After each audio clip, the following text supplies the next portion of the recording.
समजतं इथं जनता आहे. मी प्रश्न विचारायला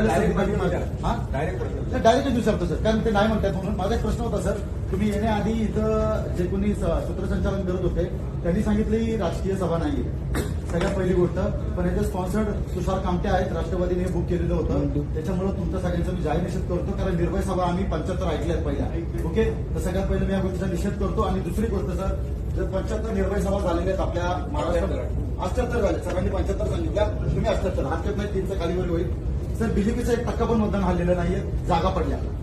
ओके, हा फॅक्ट फिगर सांगतोय, भारत निवडणूक आयोगाच्या आकडेवारी सांगतायत 1% मतदान हल्लं नाहीये, जागा पडल्यात. आणि दुसरी गोष्ट, जर महाविकास आघाडीला तुम्ही मतं द्या म्हणले तर सर इथल्या मुस्लिमांनी आणि इथल्या एससीनी भरभरून मतं दिली, त्याची फिगर्स तुम्हाला माहिती आहे. जर दिली असतील तर ह्या निवडणुकीमध्ये महाविकास आघाडीने एससीला आणि मुस्लिमांना प्रतिनिधित्व मोठ्या प्रमाणात काय दिलं. एससीचं द्या सोडून मुस्लिमांनी जर एवढं भरभरून जर चालवलं असेल की महाविकास आघाडी, हा सत्य कोणी नाकारू शकत नाही इथं, तर मुस्लिमांना किती महाविकास आघाडीने प्रतिनिधित्व दिलं. आणि तिसरी गोष्ट सर, आज आता नांदेडमध्ये बाय इलेक्शन आहे.